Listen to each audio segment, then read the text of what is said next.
Is Richard Sherman taking too much heat for the issues going on in Seattle? He's been taking too much heat. I feel adamant about this for quite a long time. And, he's absolutely right with what he's saying in terms of calling out anonymous sources because, listen, in this business, we use them all the time because they have interests to protect. There's no question about it. But there is a level of integrity that's supposed to come with being a member of the media as well. And a lot of times you do find folks apparently with agendas that are not willing to put their name in it. It's one of the reasons why, Max, I get so angry at professional athletes all the time because I'm standing front and center. You know exactly where I stand, and they'll hate on me but smile in the face to folks who smile in their face all the time and talk behind their back at every damn turn, but don't respect individuals that'll look them in the face and let them know where they stand. I have no patience for that. I don't entertain it, and I move from it. But to answer the question directly, Richard Sherman has taken entirely too much heat because everything has been sliding in the wrong direction since Pete Carroll and Darrell Bevell made what I consider to be the dumbest call in the history of the Super Bowl when they decided not to give Marshawn Lynch the ball from the half-yard line and decided Russell Wilson should be the hero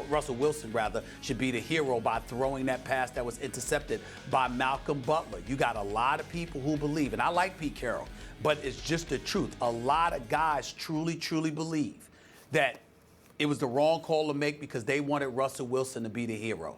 It's a lot to do with why Marshawn Lynch didn't want to be there anymore, why Cam Chancellor ultimately had attitude, the Earl Wagners and the Bobby Wagners rather, and Earl Thomases and others had issues or whatever because, again, the right call wasn't made and the intent and the agenda behind it, right or wrongly, was brought into question. Of course, Richard Sherman's going to have an attitude. He'll never get over that Super Bowl loss. Neither would the rest of them, even though they may choose to act differently. But Richard Sherman has been taking entirely too much heat because he goes out there and he performs, and his boys go out there and perform with him. This is not their problem. This is a problem with the coach and a horrible decision that cost them a Super Bowl championship.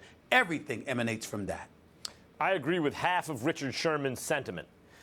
Not that anonymous sources are necessarily cowards. As you say, Stephen A., that's an ad hominem attack, but it is a cowardly thing to do.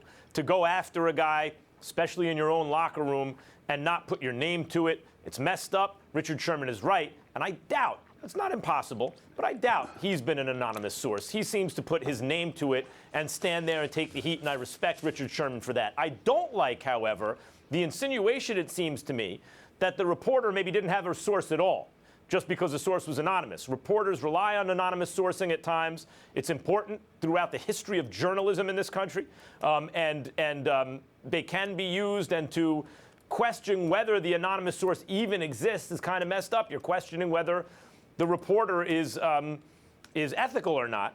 And I understand you may not like the fact that there seems to be negative stuff coming from this report.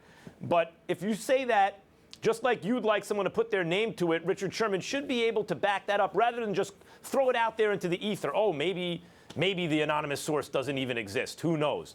That I found a little bit messed up. But I do understand what he means. Like, Richard Sherman says controversial stuff right there on TV, right in front of everyone, and stands there and takes the heat. And if someone wants to go on at him anonymously, he has a right to catch feelings behind that.